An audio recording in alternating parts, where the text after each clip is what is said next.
श्री सत्य गुरुदेवाय नमः। दीपावली की सबको बहुत बहुत शुभकामनाएं। दीपावली ये देखिए कार्तिक के महीने में अमावस्या को मनाई जाती है। कहते कि राम जी इस दिन अपने घर आए हुए थे 14 वर्ष के वनवास के बाद में, और इसी दिन ही समुद्र मंथन हुआ था, तो लक्ष्मी जी इसमें से प्रकट हुई थी। तो इसलिए लक्ष्मी जी की पूजा होती है। और बताए लक्ष्मी जी अकेले अगर किसी के घर में आती है तो उल्लू पे बैठ करके तो उसको उल्लू ही बनाती है। इसलिए बुद्धि के देवता, रिद्धि सिद्धि के देवता गणेश जी जो हैं, तो वो भी उनके साथ में पूजा उनकी भी होती है, जिससे लक्ष्मी तो आए घर में सबके, और साथ में बुद्धि भी बनी रहे, उसके अंदर वो बुद्धि को शुद्ध रखने की उसके अंदर क्षमता भी बनी रहे। तो बताया कि दिवाली में सब लोग लक्ष्मी जी की तो पूजा करते हैं, लेकिन ये कभी नहीं कोई देखता आखिर लक्ष्मी जी किसकी पूजा करते हैं। तो लक्ष्मी जी की हम पूजा करते हैं, इतना उनके लिए हम व्याकुल रहते हैं सालों साल कि हम उनकी पूजा करेंगे तो लक्ष्मी जी हमारे घर आएंगी। लेकिन लक्ष्मी जी किसकी पूजा करती, ये कोई ऐसे ही गुणग्राही दृष्टि वाला ही देख सकता, जिसको गुरु की बुद्धि मिली हो। क्योंकि इसलिए बताया जब तक गुरु नहीं चक्षु खोलता है तब तक उसको जौन है ज्ञान की प्राप्ति नहीं होती, आत्मज्ञान की प्राप्ति नहीं होती। तो इसलिए समझा रहे भगवान की लक्ष्मी जी देखिए जब प्रकट हुई थी तो कैसे उनको सजाया गया, कैसे उनकी पूजा की गई। तो ऋषि मुनियों ने उनकी हर तरीका से पहले पूजा की, और देवताओं ने फूल बरसाए, अप्सराओं ने गान गाए, विश्वकर्मा ने उनको आभूषणों से सजाया, ब्रह्मा ने उनको फूलों से सजाया, सरस्वती ने अपनी माला से सजाया उनको, नागों ने कर्ण के कानों के फूलों से सजाया। और लक्ष्मी इतनी सुंदर तो थी, उस साथ में इतना उनको जब सजा दिया गया, इतना उनको सजा दिया गया, तो सब लोगों ने देखा तो सबका मन होने लगा कि ये हमारी बने। लेकिन लक्ष्मी जी ने क्या किया, स्वयं अपने मन में कैसे विचार किया कि हम उसकी बनेंगे जो हमको अपने लायक समझ में आएगा।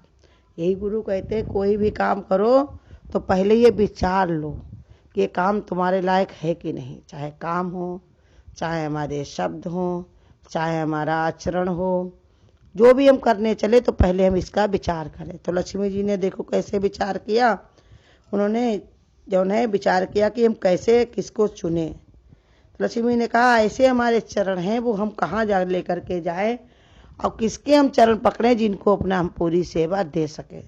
इसके कारण उन्होंने सबको ढूंढना शुरू किया। लक्ष्मी जी ने देखा सबके अंदर, जहाँ पर देखो जिसको ही देखो सब उन्हीं की तरफ लालायित थे।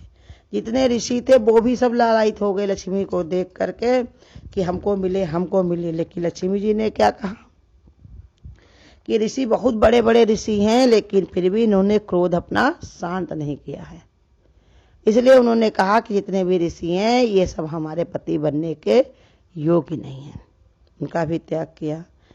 शुक्राचार्य जैसे ज्ञानी जो चातुर्युग अपना सब यहीं पर बैठ करके देख लेते थे, वो भी वहीं पर थे। शुक्राचार्य जो हैं रचना के गुरु, उनको भी देख करके लक्ष्मी जी वो भी आगे बढ़े, तो लक्ष्मी जी ने उनको भी मना कर दिया। कहा कि देखो इतने बड़े तुम ज्ञानी होने पर भी वासुदेव को पहचान करके भी तुमने अपने शिष्य से कहा कि इनको कुछ भी ना दो। माने ज्ञान होना चाहिए, तो ज्ञान में क्या होना चाहिए कि भगवान का ही सब कुछ है, अब भगवान को ही देना है, तो उससे क्या हमको बचाना है अपने को। लेकिन ज्ञानी होने पर भी उन्होंने क्या किया, उनको हटाया। इसलिए शुक्राचार्य को भी उन्होंने लक्ष्मी ने माला नहीं पहनाई।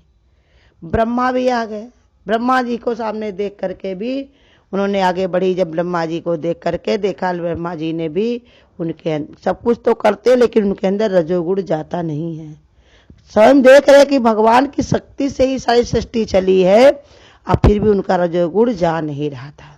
इसके कारण लक्ष्मी ने कहा ये भी हमारे लायक नहीं। इंद्र आ गया है, देवताओं के जो राजा जो हैं इंद्र, वो आ गया है। तो इंद्र को भी देखा कि इतनी ऊंचे सिंहासन पर बैठने के बाद, इतनी बड़ी गद्दी पर बैठने के बाद भी इन्होंने क्या किया, अपने मन को नहीं जीता। और मन को नहीं जीता, अप्सराओं को देख करके उनकी लाट टपकने लगती थी, और हमेशा उनको ये भय बना रहता था कहीं हमारी गद्दी कोई छीन न ले।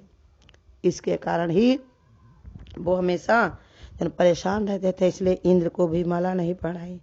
परशुराम जैसे धर्मात्मा भी वहीं पर खड़े थे, इतने ज्ञानी ध्यानी होकर के, इतने धर्मात्मा होकर के धर्म के कार्य के लिए उन्होंने कसम खाई थी कि जो है क्षत्रियों का मैं नाश कर दूंगा। क्षत्रिय सबको सताते परेशान करते। अब उसके बाद होने पर भी उन्होंने क्या किया, अपने पिता के कहने पर अपनी माता का गला काट दिया। तो इसलिए कहा हम इनके भी गले में जयमाल अपनी नहीं डालेंगे। लक्ष्मी जी ने उनको भी मना कर दिया। बड़े बड़े त्यागी वहां पर बैठे हुए थे, सब त्याग करके बैठे थे, लेकिन फिर भी उनके अंदर मोक्ष की इच्छाएं थी, तभी उनका भी लक्ष्मी जी ने त्याग कर दिया। बड़े बड़े जो उन्हें बलवान लोग थे खड़े हुए सब सामने, लेकिन वो भी सब प्रकृति के गुणों में फंसे हुए थे। प्रकृति उनसे न्यारी नहीं थी, वो प्रकृति के अनुसार ही कार्य को करते थे। प्रकृति के अनुसार कार्य करना माने कभी खुश हुए, कभी नाखुश हुए, कभी बैठे मन को शांत कर लिया, कभी नहीं किया। सुबह उनके मन में तमन्नाएं रहती बहुत हम करेंगे, दोपहर तक कम हो गई, शाम को बिल्कुल ही खत्म हो गई। ऐसे विचार वाले होते जो प्रकृति को अपने बस में ना करके उनके ही बस में होते हैं।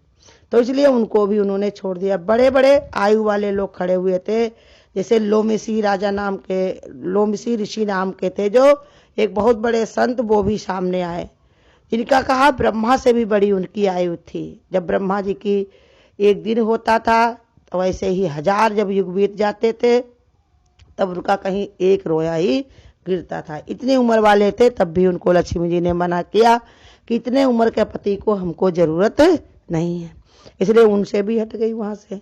और बताया कि देखिए लक्ष्मी जी ने सबको देख करके फिर मन में कैसे विचार किया, जहां भगवान के दर्शन किए तो उनके पास पहुंच करके, तो उसके बाद उनके मन में कैसा ही विचार आया कि इनमें कोई कमी नहीं है।